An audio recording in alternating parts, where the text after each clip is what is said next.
Okay, so this video is on the mean value theorem, which is an existence theorem. The other existence theorem we kind of looked at this year so far is the intermediate value theorem.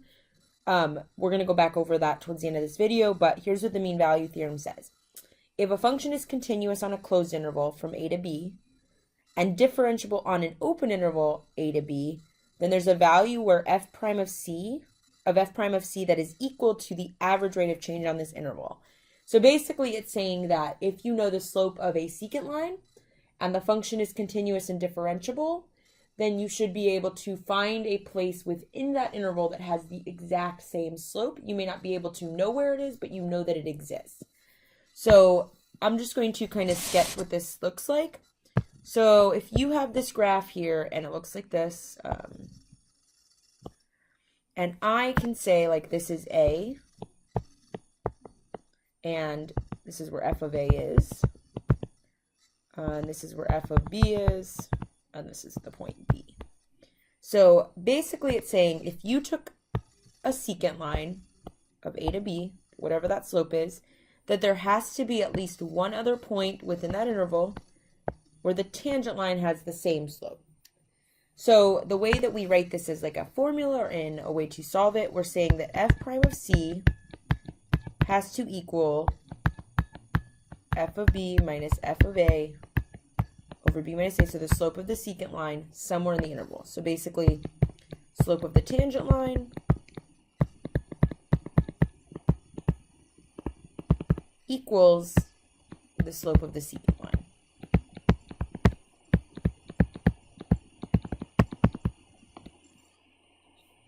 So I'm going to look at an example problem of using mean value theorem. So what value of f prime of C is guaranteed on this interval?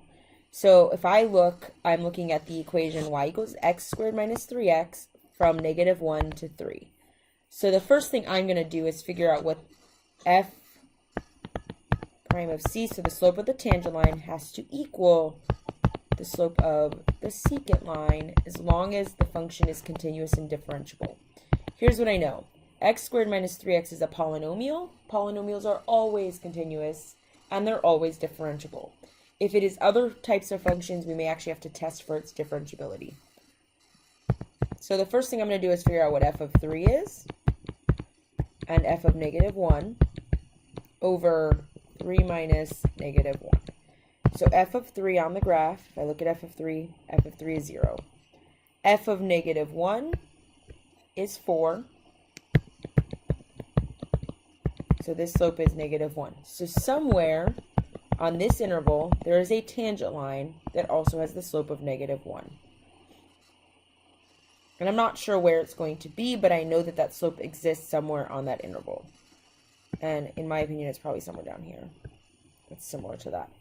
But I can't tell for sure. But there are ways for me to decide where it happens if I can actually differentiate. But the point of mean value theorem is not to prove where it happens, but to prove that it does happen. Okay, so here's an AP problem or an example.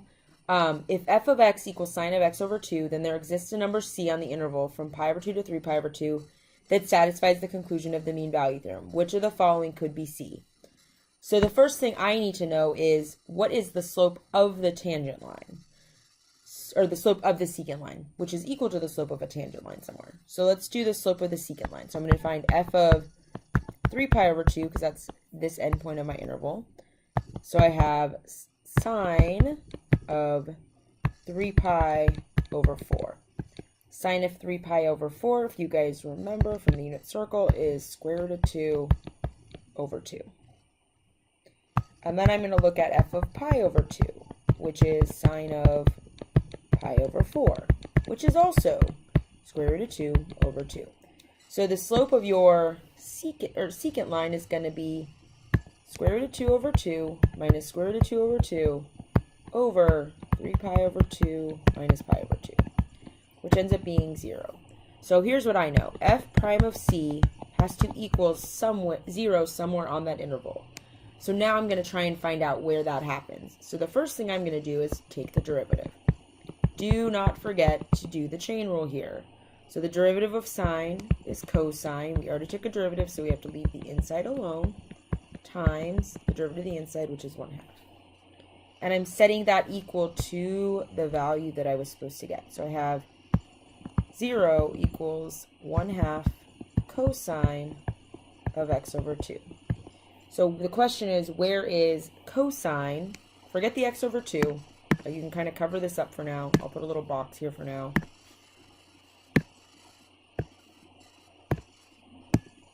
Like, this part doesn't matter. But where is cosine equal to 0?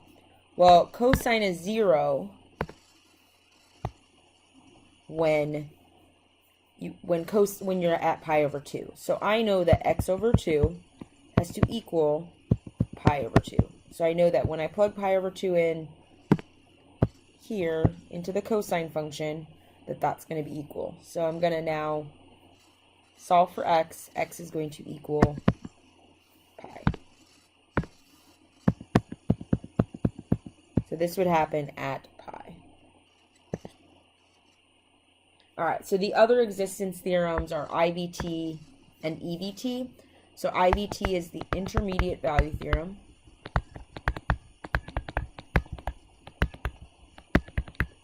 This one is if a function is continuous, so the criteria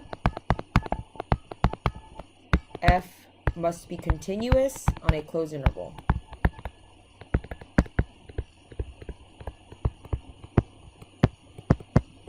So assuming that f is continuous on a closed interval, then there are values of k, every value of k between f of a and f of b must exist, where if c is on that same interval, it's going to give you that value k.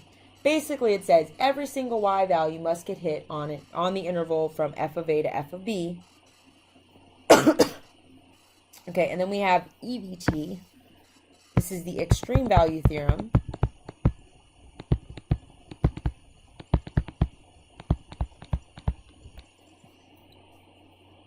And for the extreme value theorem, it's going to say that as long as you're on a closed interval again, so criteria, you're continuous, f is continuous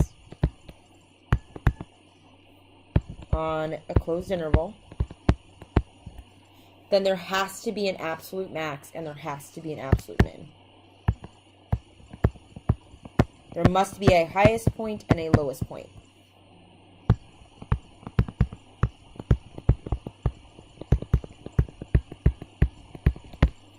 And when we talk about this one, when you're testing for absolute max and min, which we will do in a later video, you must test the endpoints. That's why this has to be on a closed interval. If we're talking just about an open function, there is no such thing necessarily as an absolute max or min. And then MVT is the one that we just discussed in this video, that the slope of the secant line has to equal the slope of the tangent line somewhere on the interval, as long as the function is continuous on the closed interval and differentiable on the open interval.